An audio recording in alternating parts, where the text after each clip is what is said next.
பீகார் மாநிலம் கிழக்கு சாம்பிரானில் நடைபெற்ற பொதுக்கூட்டத்தில் உரையாற்றிய பிரதமர் நரேந்திர மோடி, காங்கிரசும் அதன் கூட்டணி கட்சிகளும் சேர்ந்து 60 ஆண்டு காலமாக நாட்டை நாசப்படுத்திவிட்டதாகவும் 3-4 தலைமுறைகளின் வாழ்க்கையை அழித்துவிட்டதாகவும் குற்றம் சாட்டினார். மேலும் ஜூன் 4ஆம் தேதி இந்தியா கூட்டணி மிகப்பெரிய தாக்குதலை சந்திக்கும். நாட்டில் நடக்கும் ஊழல்கள், திருப்திப்படுத்தும் அரசியல், சனாதன தர்மத்தை எதிர்க்கும் சிதைந்த மனநிலை, குற்றவாளிகள், மாஃபியாக்கள் ஆகியவற்றுக்கு எதிரான தாக்குதலாக அது இருக்கும் என்று அவர் கூறினார். இதனிடையே சண்டிகரில் காங்கிரஸ் தலைவர் மல்லிகார்ஜுன கார்கே, பிரதமர் நரேந்திர மோடி தனது அரசின் 10 ஆண்டுகால பணி குறித்து பேசாமல் நாள் முழுவதும் காங்கிரஸை வசைபாடி கொண்டே இருக்கிறார். 53 ஆண்டுகளில் நான் பல பிரதமர்களை பார்த்திருக்கிறேன். ஆனால் நரேந்திர மோடி போல் யாரும் பேசியதில்லை. சாதிவாரி கணக்கெடுப்பு நடத்தி மக்களின் நகை, நிலம், எருமை மாடுகளை காங்கிரஸ் பறித்துவிடும் என்று நரேந்திர மோடி பொய்களை பரப்புகிறார். எவ்வளவு காலம்தான் இப்படி சொல்லி மக்களை தவறாக வழிநடத்துவீர்கள் என அவரை கேட்க விரும்புகிறேன் என்று சரமாரியாக சாடினார். ஒடிசா மாநிலத்தில் தேர்தல் பரப்புரையில் பேசிய பிரதமர் மோடி, புகழ்பெற்ற ஜெகநாதர் ஆலயத்தின் பொக்கிச அறையின் தொலைந்து போன சாவிகள் தமிழகத்தில் இருப்பதாக பேசியிருக்கிறார். இது கோடிக்கணக்கான மக்களால் வணங்கப்படும் புரி ஜெகநாதரை அவமதிப்பதோடு ஒடிசா மாநிலத்தோடு நல்லுறவும் நேசமும் கொண்ட தமிழக மக்களை அவமதிப்பதும் புண்படுத்துவதும் ஆகும். ஜெகநாதர் மீது அளவற்ற பக்தி கொண்ட ஒடிசா மக்களை தமிழக மக்களுக்கு எதிராக தூண்டும் பேச்சல்லவா இது? ஆலயத்தின் பொக்கிசங்களை களவாடும் திருடர்கள் என்ற பலியை தமிழக மக்கள் மீது பிரதமர் மோடி சுமத்தலாமா? தமிழக மக்களை நேர்மையற்றவர்கள் என்று கூறுவது தமிழகத்தை அவமதிப்பது அல்லவா? தமிழர்கள் மீது மோடிக்கு இத்தனை காழ்ப்பும் வெறுப்பும் ஏன்? தமிழகத்துக்கு வரும்போது தமிழ் மொழியை உயர்வாக போற்றுவதாக பேசுவதும், தமிழர்களை போன்ற அறிவாளிகள் இல்லை என்று பாராட்டுவதும், அதே நேரத்தில் ராஜஸ்தான், மத்திய பிரதேசம், உத்தரப்பிரதேசம், ஒடிசா போன்ற மாநிலங்களில் வாக்கு சேகரிக்கும் போது தமிழக மக்களை திருடர்களைப் போலவும் வெறுப்பு மிகுந்தவர்களாகவும் அந்த மாநிலங்களுக்கு எதிரானவர்களாகவும் பேசுவது இரட்டை வேடம். இதை மக்கள் புரிந்து கொள்வார்கள். வாக்குக்காக தமிழகத்தையும் தமிழர்களையும் அவதூறு செய்வதை பிரதமர் நிறுத்திக் கொள்ள வேண்டும் என்று முதல்வர் ஸ்டாலின் வெளியிட்டுள்ள அறிக்கையில் கண்டனம் தெரிவித்துள்ளார். இதன் தொடர்ச்சியாக முதல்வர் ஸ்டாலின் தனது எக்ஸ் தளத்தில் தமிழ்நாட்டில் தேர்தல் முடிந்ததும் தனது தமிழ் பற்றாளர் வேடத்தை கலைத்துவிட்டார் பிரதமர் மோடி. ஒடிசாவில் உள்ள புரி ஜெகநாதர் கோயிலின் சொத்துக்களை களவாடும் திருடர்கள் போல தமிழர்கள் மீது பொய்ப்பழி சுமத்தியிருக்கிறார்.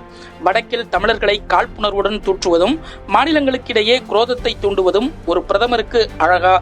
வாக்குகளுக்காக தான் வகிக்கும் பொறுப்பின் கண்ணியத்தை மறந்து நாளுக்கு நாள் இவ்வளவு தரக்குறைவாக நடந்து கொள்வதை பிரதமர் நிறுத்திக் கொள்ள வேண்டும் என்று பதிவிட்டுள்ளார். கேரள மாநிலம் இடுக்கி மாவட்டம் தேவிகுளம் அருகே பெருகுடா பகுதியில் சிலந்தி ஆற்றின் குறுக்கே கேரள அரசு தடுப்பணை கட்டுவதாக தகவல்கள் வெளியான நிலையில் அது குறித்து தென்மண்டல பசுமை தீர்ப்பாயம் தாமாக முன்வந்து வழக்கை விசாரணைக்கு எடுத்துக் கொண்டுள்ளது. சிலந்தி ஆற்றின் குறுக்கே தடுப்பணை கட்டுவதற்கு மத்திய சுற்றுச்சூழல் அமைச்சகம், தேசிய வனவிலங்குகள் வாரியத்திடம் கேரள அரசு உரிய அனுமதி பெற்றுள்ளதா என கேள்வி எழுப்பியதோடு, உரிய அனுமதி பெறாவிட்டால் தடுப்பணை கட்டும் பணியை உடனடியாக நிறுத்த வேண்டும் என்றும் உத்தரவிட்டது. மேலும் இந்த தடுப்பணை கட்டுவதால் தமிழகத்துக்கு ஏற்படும் பாதிப்புகள் குறித்து தமிழக அரசு விளக்கமளிக்க உத்தரவிட்டு விசாரணையை மே 24ஆம் தேதிக்கு ஒத்திவைத்துள்ளது. தென்மேற்கு வங்கக்கடல் பகுதிகளில் புதன்கிழமை ஒரு புதிய காற்றழுத்த தாழ்வு பகுதி உருவாகக்கூடும். இது வடகிழக்கு திசையில் நகர்ந்து 24ஆம் தேதி வாக்கில் மத்திய வங்கக்கடல் பகுதிகளில் காற்றழுத்த தாழ்வு மண்டலமாக வலுப்பெறக்கூடும். இதன் காரணமாக 22 மற்றும் 23ஆம் தேதிகளில் மேற்கு தொடர்ச்சி மலை மாவட்டங்கள், மதுரை, விருதுநகர் மற்றும் தூத்துக்குடி உள்ளிட்ட மாவட்டங்களில் ஓரிரு இடங்களில் கனமழையும், தேனி முதல் கன்னியாகுமரி வரையிலான மேற்கு தொடர்ச்சி மலையின் தென்பகுதிகளில் ஓரிரு இடங்களில் மிக கனமழைக்கும் வாய்ப்புள்ளது என்று சென்னை வானிலை ஆய்வு மையத்தின் இயக்குநர் ப. செந்தாமரைக்கண்ணன் கூறியுள்ளார்.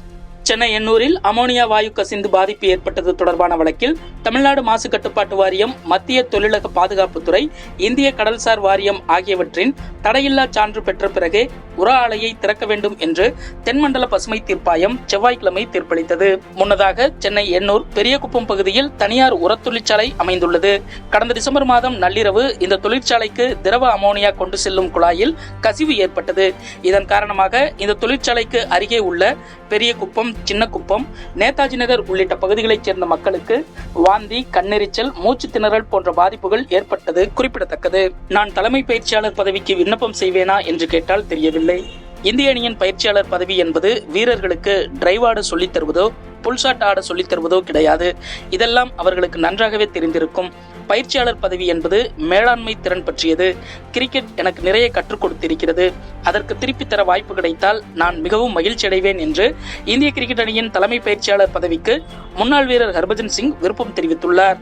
சென்னை தாம்பரம் ரயில் நிலையத்தில் ரூபாய் 4 கோடி பணம் கைப்பற்றப்பட்ட வழக்கு தொடர்பாக பாஜக மாநில பொருளாளர் எஸ்.ஆர். சேகரிடம் சிபிசிஐடி போலீசார் கோவையில் விசாரணை மேற்கொண்டனர்.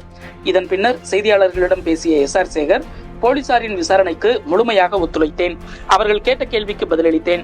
திமுக அரசு பாஜகவை களங்கப்படுத்தவும் அவமானப்படுத்தவும் தொடர்பு இல்லாத விவகாரத்தில் பாஜக அமைப்பு செயலாளரிடமும் பொருளாளராகிய என்னிடமும் விசாரிக்க வேண்டும் என போலீசாரை தூண்டுகின்றனர்.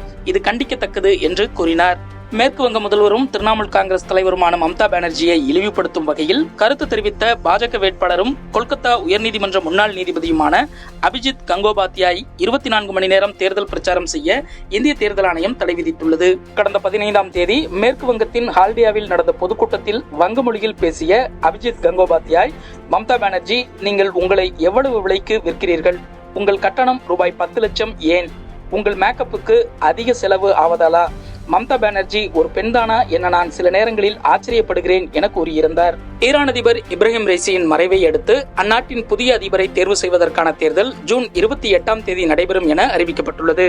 இப்ராஹிம் ரைசி ஞாயிறன்று ஹெலிகாப்டர் விபத்தில் உயிரிழந்தார். இதையடுத்து 50 நாட்களுக்கு தற்காலிக அதிபராக அந்நாட்டின் முதல் துணை அதிபர் முகமது மொக்பரை அந்நாட்டின் தேசிய தலைவர் சையத் அலி காமேனி நியமித்தார்.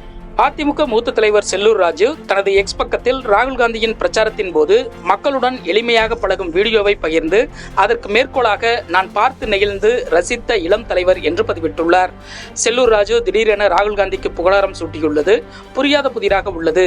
அதிமுக தலைமை இந்தியா கூட்டணியை கடுமையாக விமர்சித்து வருகிற நிலையில் செல்லூர் ராஜு திடீரென ராகுல் காந்தியை பாராட்டியிருப்பது சலசலப்பை ஏற்படுத்தியுள்ளது.